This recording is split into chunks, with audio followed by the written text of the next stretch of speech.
Olivia sat on the floor of her grandmother's attic, surrounded by dusty boxes and old memories. Her grandmother, Rose, had passed away 2 weeks ago at the age of 92. Now, Olivia had the difficult task of sorting through 70 years of accumulated possessions. She opened another box and found it filled with letters tied together with faded ribbons. The handwriting on the envelopes was elegant but unfamiliar. Curious, Olivia untied one bundle and carefully removed the first letter from its envelope. The paper was yellowed with age, dated June 15th, 1952. "My dearest Rose," it began. "I know I promised to write every day, and here is my first letter. I miss you already, even though I left your house only 3 hours ago." Olivia's heart skipped a beat. These were love letters. But who were they from? Her grandfather had been named George, not whoever wrote these letters. The signature at the bottom read simply J. She spent the next 2 hours reading letter after letter, completely absorbed in a love story she never knew existed. The letters spanned from 1952 to 1955, filled with beautiful words, dreams for the future, and declarations of eternal love. But then, suddenly, the letters stopped. The last one was dated December 1955, and it was different from the others, shorter, sadder. "Rose, I understand your decision. Your family comes first, and I respect that. But please know that my love for you will never fade. If fate ever brings us together again, I will be waiting. I promise. Forever yours, Jay." Olivia sat back, stunned. Her grandmother had been in love with someone before her grandfather. She had made a choice, given up this love for her family's wishes. At the bottom of the box, Olivia found something else, a small velvet pouch. Inside was a delicate silver locket. When she opened it, she found 2 tiny photographs. One was of her grandmother as a young woman, beautiful and radiant. The other was of a handsome young man with kind eyes and a gentle smile. On the back of the locket was an engraving, "A promise we kept together, J and R."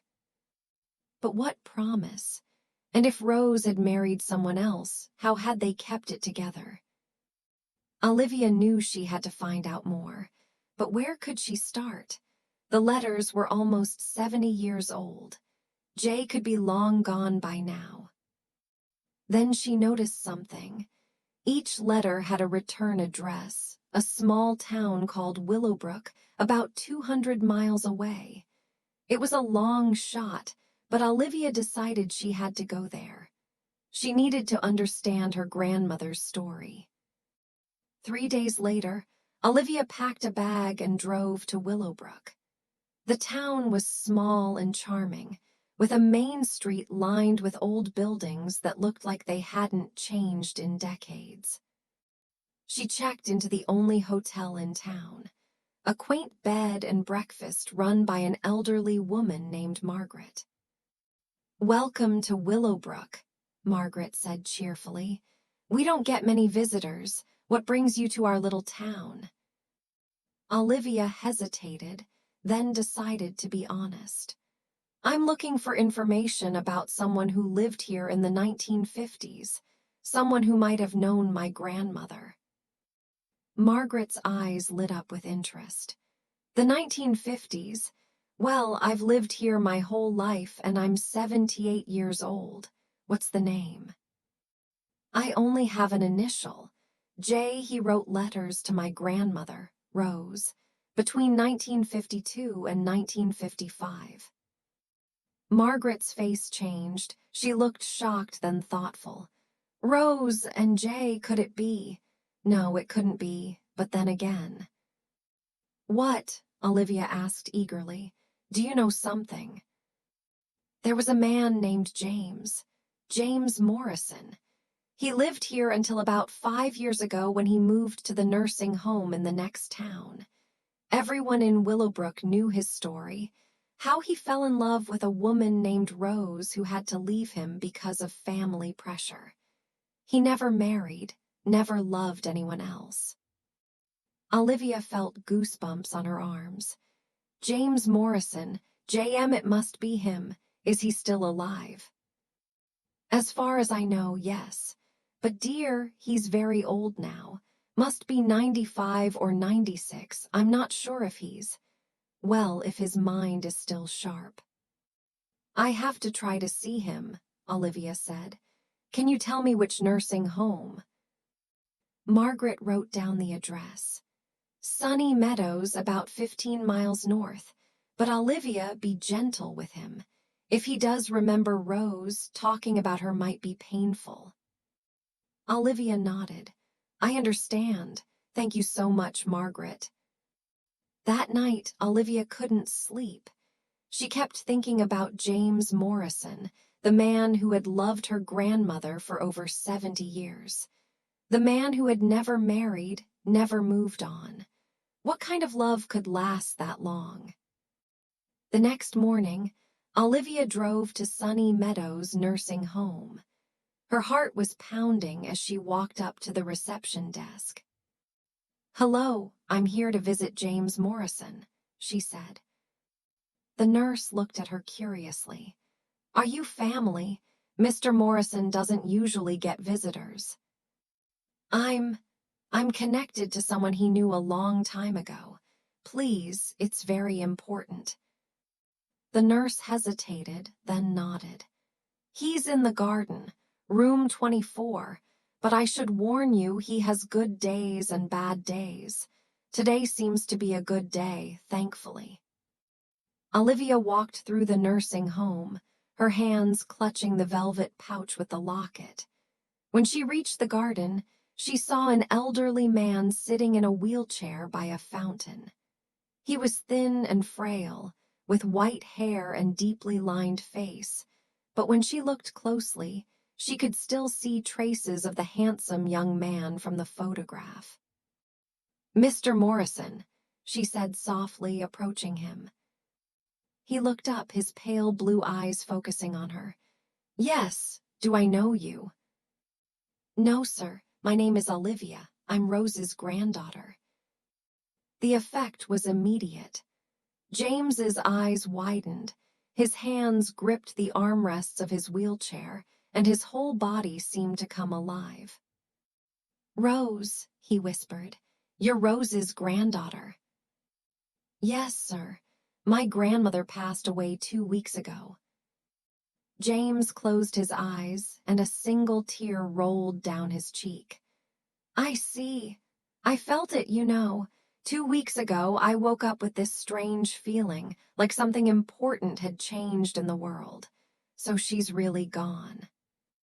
I'm so sorry, Olivia said, sitting on the bench next to him. I found your letters in her attic. I read them all. James smiled sadly. She kept them. All these years she kept my letters. Yes, and she kept this. Olivia took out the locket and handed it to him. James's hands trembled as he took it. He opened the locket and stared at the photographs, his eyes filling with tears. We were so young, he murmured. So young and so in love, we thought we could conquer the world together. What happened? Olivia asked gently. Why did you have to separate?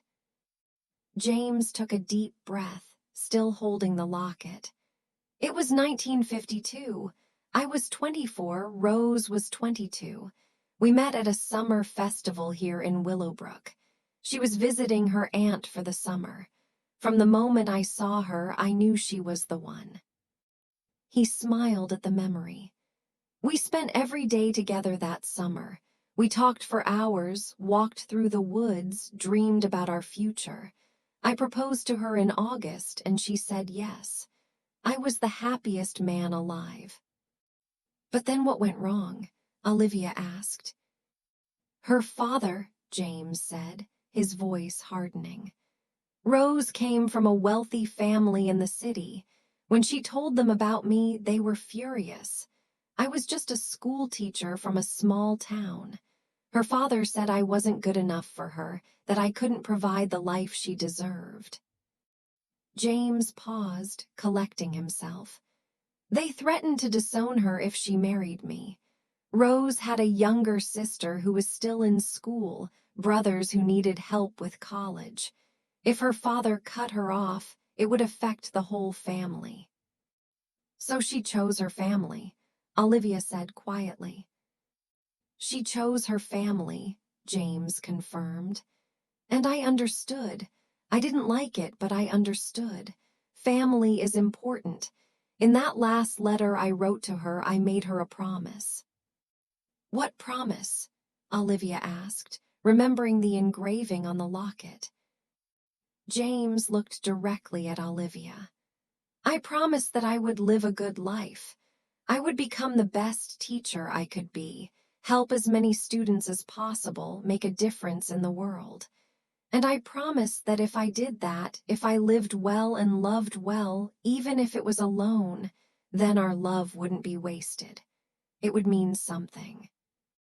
And Rose, what was her promise? She promised the same. She promised to live a full life, to be happy even without me, to make her family proud. We promised that we would meet again someday, in this life or the next, and tell each other about all the good we had done. Olivia felt tears running down her cheeks. Did you keep your promise? James smiled. I did. I taught for 45 years. Hundreds of students passed through my classroom. Many of them told me I changed their lives, inspired them to pursue their dreams. I volunteered at the library, coached Little League, helped build the community center. I lived well, Olivia. I lived the kind of life that would make Rose proud. And my grandmother. Did she keep her promise too? James asked hopefully. Olivia nodded, wiping her tears. She did. After she left you, she married my grandfather, George. By all accounts, it was a good marriage. Not passionate like what you had, but solid, based on friendship and respect. They had 3 children, my mother and 2 uncles.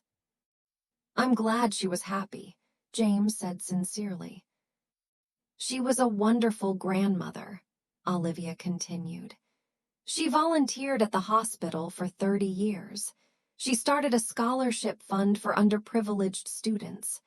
She fostered 15 children over the years, giving them temporary homes when they needed it most. She was kind, generous, always helping others. James smiled through his tears. That sounds like my Rose. She always had the biggest heart. But there's something else, Olivia said. My grandfather died 15 years ago. After his death, my grandmother became different, more thoughtful, more distant sometimes. My mother said it was like she was waiting for something. 15 years ago, James murmured. I wonder. What? Did Rose ever try to find me? James asked. Olivia shook her head. I don't know. This is all new to me. I never knew about you until I found the letters. James looked out at the garden. About 15 years ago, I received a letter. It was from Willowbrook, but there was no return address. It said, I'm free now, but I'm afraid. Afraid that too much time has passed. Afraid that you've moved on, found happiness elsewhere. If you still remember our promise, if you still think of me, please let me know. I'll wait for your answer. What did you do? Olivia asked. I wrote back immediately, James said. I sent the letter to the postmark address, to general delivery in the city where Rose lived. I said that I remembered, that I had never forgotten, that I had kept my promise and hoped she had too. I said I would wait for her, just as I had always waited. But she never came. Olivia said softly. No, she never came. I waited for months, then years. I thought maybe she had changed her mind, or maybe my letter never reached her. Olivia felt a sudden realization. Mr. Morrison, my grandmother had a stroke 15 years ago. A small one, but it affected her memory for a while. She might have written that first letter and then forgotten about it when she had the stroke. James closed his eyes. So close. We were so close to finding each other again. They sat in silence for a moment, both thinking about the tragedy of timing, of promises kept but reunions missed. Then James opened his eyes with sudden urgency. Olivia, there's something I need to show you. Can you help me back to my room? In James's room, he directed Olivia to a chest at the foot of his bed. Open it, he said. Take out the wooden box. Olivia did as instructed. The box was beautiful, hand-carved with roses and birds. She brought it to James. With shaking hands, James opened the box. Inside were hundreds of items, photographs, ticket stubs, pressed flowers, small trinkets. This is my promise box, James explained. Every time I did something good, something that honored my promise to Rose, I added something to this box. A photograph of a student who graduated thanks to my help. A newspaper clipping about the community center we built. A thank you note from a parent whose child I inspired. Everything in here represents a promise kept. He reached into the box and pulled out a folded piece of paper, worn from being handled many times. And this is my letter to Rose, the one I planned to give her when we met again. I've been writing it for 70 years, adding to it whenever something important happened. Olivia took the letter carefully.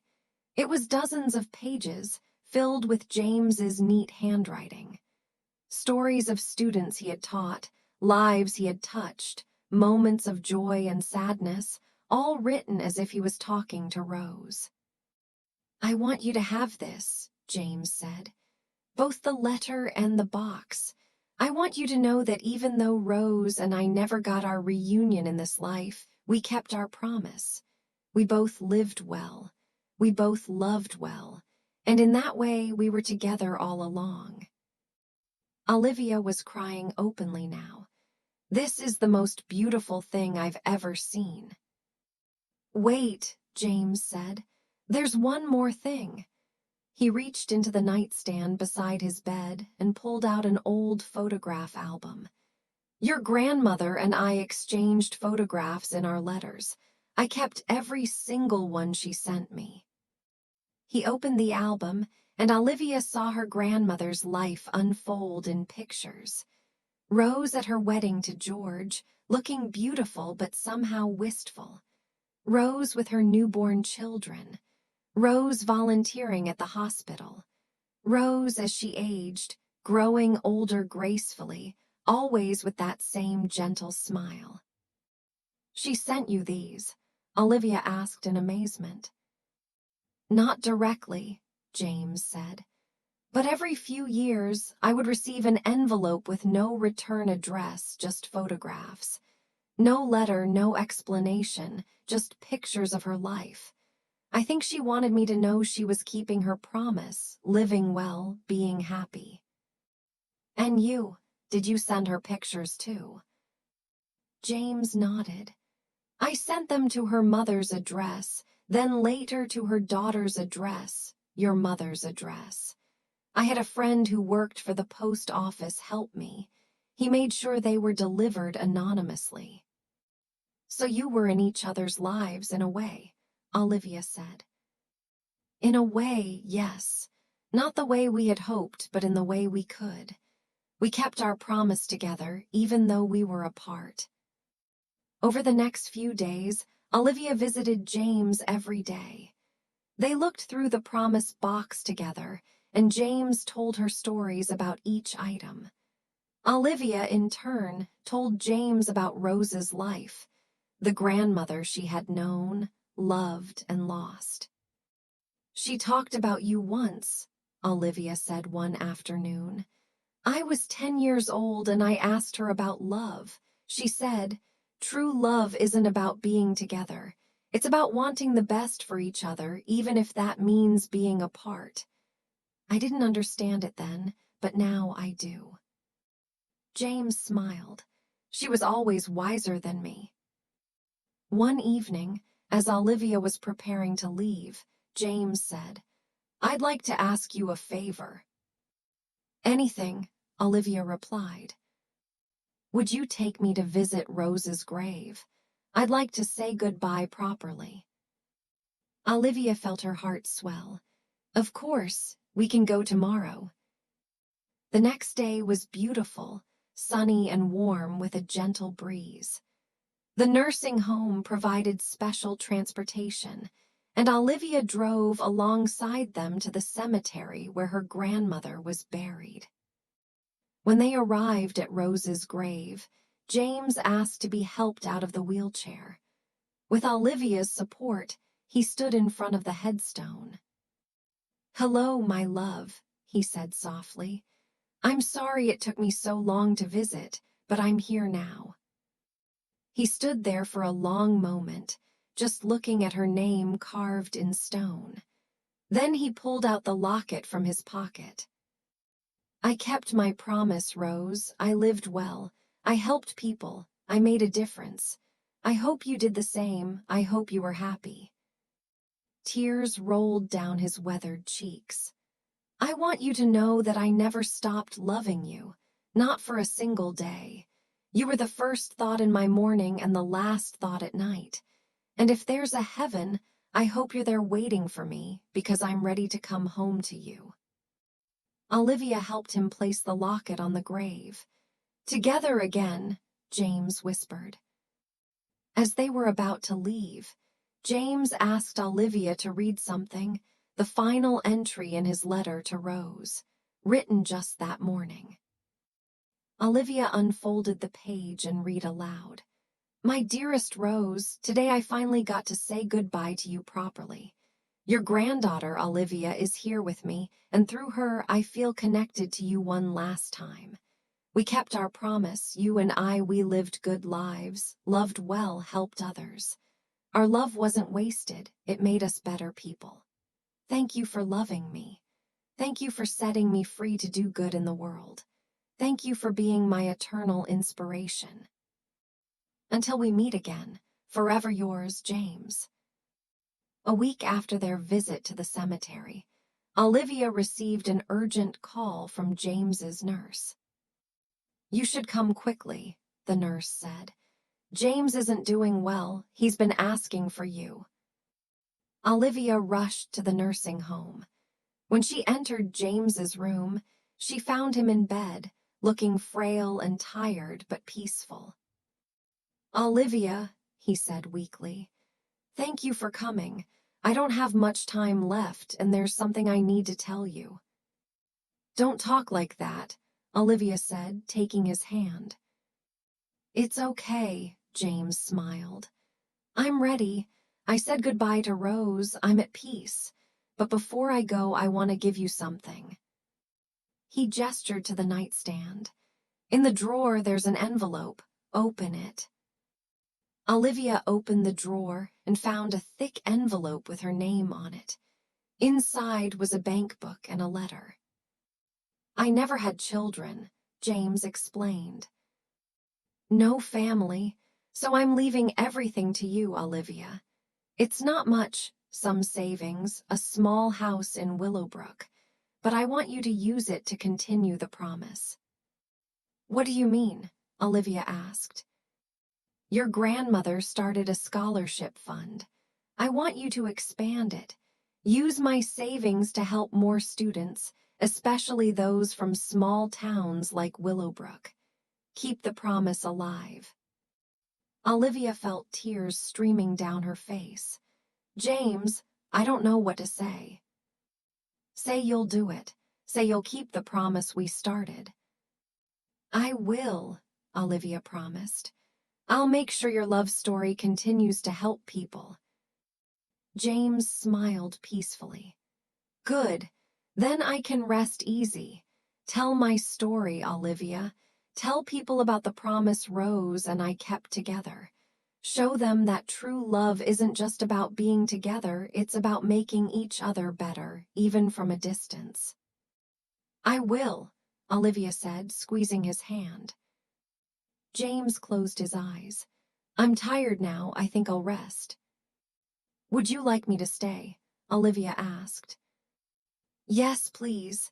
Tell me about Rose one more time. Tell me about the grandmother you knew.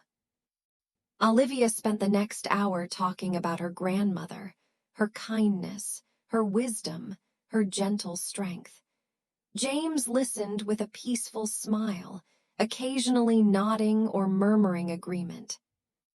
As the sun began to set, casting golden light through the window, James took his last breath. His face was peaceful, almost happy, as if he was finally going home. Olivia held his hand and whispered, Go to her, James. She's waiting for you. The funeral for James Morrison was small but meaningful. The people of Willowbrook came to pay their respects to the man who had touched so many lives. Former students, now elderly themselves, shared stories of how James had inspired them, believed in them, changed their paths. Olivia stood at the podium and told their story, the love between James and Rose, the promise they had made, the lives they had both lived in honor of that promise. James Morrison and my grandmother Rose never got to grow old together, Olivia said, but they showed us something more important than a fairy tale ending. They showed us that love can inspire us to be better people, to make a difference in the world, to live with purpose and meaning. She held up the locket. They kept this promise together, even though they were apart, and now I'm going to make sure their promise continues. After the funeral, Olivia stayed in Willowbrook for a month, settling James's estate. His house was small but filled with memories, photographs of students, thank you letters, awards for community service. Every item told a story of a life well lived. Olivia decided to turn the house into a scholarship center. She combined James's savings with her grandmother's scholarship fund, creating the Promise Foundation in honor of both of them. The foundation would provide scholarships for students from small towns and underprivileged backgrounds, helping them pursue higher education. But more than that, it would require recipients to make their own promise, to live well, to help others, to make a difference in the world. A year after James's death, Olivia stood in front of the newly renovated house in Willowbrook. A sign above the door read, The Promise Foundation, founded in memory of James Morrison and Rose Anderson, who kept a promise together. Inside, 20 students were gathered for the first annual scholarship ceremony. These young people, from small towns across the state, were receiving funds to attend college. But they were receiving something more valuable too, a legacy of love and purpose. Olivia addressed them, telling the story of James and Rose one more time. As she spoke, she saw their eyes light up with understanding and inspiration. James and Rose made a promise to each other 70 years ago, Olivia concluded. They promised to live good lives, to make a difference, to turn their love into something meaningful. Today, I'm asking you to make a similar promise. She held up 2 photographs, one of young James, one of young Rose. Promise that you'll use this opportunity to help others. Promise that you'll live with purpose and meaning. Promise that you'll honor the love that made this foundation possible by spreading kindness and making a positive impact on the world. One by one, the students came forward to receive their scholarship certificates, and one by one, they made their promises. After the ceremony, Olivia stood in what had been James's study. On the wall, she had created a memorial, the promise box, open to display its contents. Photographs, letters, mementos, all evidence of a promise kept. And beside it, she had placed her grandmother's letters, the locket, and a new photograph, James and Rose's graves, side by side in the cemetery. Olivia had arranged for James to be buried next to Rose, finally bringing them together. Her phone rang. It was her mother. "How did the ceremony go?" her mother asked. "It was perfect, Mom. I wish you could have been here." "I'm proud of you, Olivia. You know, after you told me about James and my mother's story, I went through her things more carefully. I found something." "What?" "A diary. She kept it for years, writing in it sporadically. In one entry from about 15 years ago, she wrote about James. She said she had written to him but then got sick and forgot about it. She wrote that she hoped he had moved on and found happiness, but that she would always love him." Olivia felt tears in her eyes. She never forgot him. "No," her mother agreed. "And there's something else." In her final entry, written just days before she died, she wrote, "I feel like I'm going on a journey soon. I'm not afraid. I kept my promise. I lived well. And soon I'll see my James again and tell him all about it." Olivia smiled through her tears. "They're together now, Mom. I really believe that." "So do I, honey. So do I." 5 years after the foundation was established, Olivia received a letter from one of the first scholarship recipients, a young woman named Sarah. "Dear Ms. Olivia," the letter began, "I'm writing to tell you that I'm graduating from medical school this year. Thanks to the Promise Foundation, I was able to pursue my dream of becoming a doctor. But more importantly, you taught me about the promise. I'm returning to my small hometown to open a free clinic for low-income families. I'm keeping the promise, using my education to help others, to make a difference. And I'm asking each of my patients to make their own promise, to pass on kindness in whatever way they can." James and Rose's love has created a ripple effect that will continue for generations. Thank you for sharing their story with us. Olivia cried as she read the letter. This was what James and Rose had created, not just a love story, but a legacy of kindness that would spread far beyond their own lives. Over the years, more letters came. Students who had graduated, started careers, begun families. Each one had a story of how they were keeping the promise, making a difference in their communities. A teacher who created a free tutoring program. An engineer who designed affordable housing for the homeless. A lawyer who provided free legal services to those who couldn't afford representation. A businessman who employed people with disabilities. Each one traced their inspiration back to the story of James and Rose, to the promise that had united them across decades and distance. 10 years after finding the letters in her grandmother's attic, Olivia stood once again in Willowbrook. The Promise Foundation had grown beyond her wildest dreams.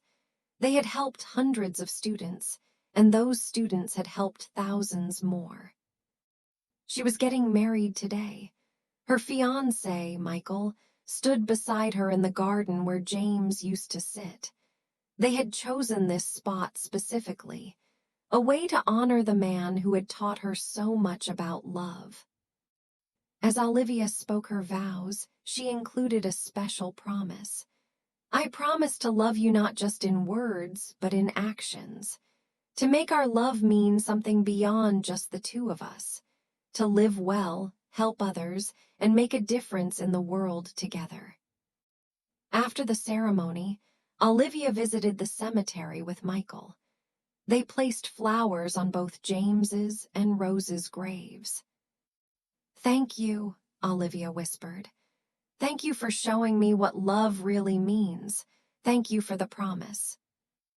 As they turned to leave, Olivia noticed something. On Rose's grave, someone had placed a single red rose. It was fresh, placed recently. Who would have done that? Michael asked. Olivia smiled, though she didn't really know. Maybe a former student of her grandmother's. Maybe someone touched by the foundation. Maybe just a kind stranger who had heard the story. Or maybe, just maybe, it was something more. A sign that love really does transcend time and space. That promises really can be kept across the boundaries of life and death. It doesn't matter, Olivia said, taking Michael's hand. What matters is that their story continues, that their promise lives on. As they walked away, a gentle breeze rustled the trees, carrying the scent of roses. And for just a moment, Olivia could have sworn she heard laughter, young, joyful, free, as if somewhere, in some place beyond sight, James and Rose were finally dancing together. Epilogue, the legacy. 25 years after finding those letters in the attic, Olivia sat in her study, now gray-haired herself. She was writing a book, the complete story of James and Rose, of the promise they had kept together, of the foundation that had grown from their love. On her desk were photographs spanning a century. James as a young man, Rose in her wedding dress, James teaching his students, Rose volunteering at the hospital. And newer photos, scholarship recipients, free clinics, community centers, all built on the foundation of one promise. Her daughter, Emma, entered the study. "Mom, there's someone here to see you. She says it's important." An elderly woman walked in, supported by a cane. She looked to be in her 90s, with kind eyes and a warm smile. "Can I help you?" Olivia asked, standing. "My name is Margaret Morrison," the woman said.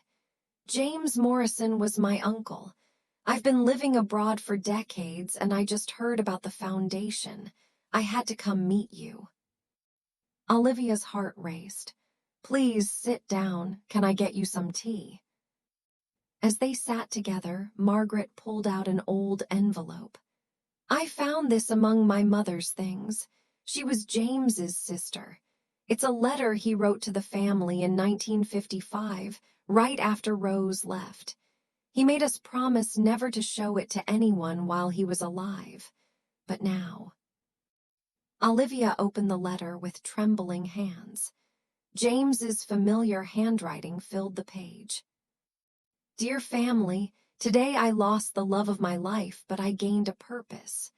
Rose and I made a promise to each other to live well, to help others, to make our love mean something even though we can't be together. I'm sharing this promise with all of you, and I hope you'll help me keep it. Let's make our family name mean something. Let's help our community, support our neighbors, inspire our students.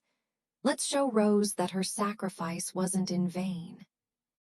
And someday, in this life or the next, I'll see her again and tell her about all the good we did together." Olivia looked up with tears in her eyes. He shared the promise with his whole family. Margaret nodded. "He did, and we kept it too. My brother became a doctor who volunteered in underserved communities. My sister started a food bank. Our children became teachers, social workers, nurses. The Morrison family has been quietly keeping James's promise for 70 years. I had no idea, Olivia whispered. Neither did anyone else, Margaret said. James never wanted recognition. He just wanted to do good. But I think you should know the promise you're continuing. It's bigger than you realized. It's spread through our family just as it's spreading through your foundation. As Margaret left, Olivia returned to her writing with renewed purpose. The story wasn't just about two people who loved each other. It was about how one promise, one commitment to living well and helping others, could ripple out across generations, touching countless lives. She typed the final words of her book. A promise we kept together. James and Rose never got their fairy tale ending. They never grew old together, never held hands in rocking chairs, never celebrated golden anniversaries. But they created something more powerful than any fairy tale, a legacy of love that transformed into action, inspiration that became change, and a promise that continues to shape the world decades after they're gone. True love isn't measured in years spent together. It's measured in lives touched, promises kept, and the enduring impact of choosing to love well, even when you must love from afar. James and Rose kept their promise together, and now so can we. The end.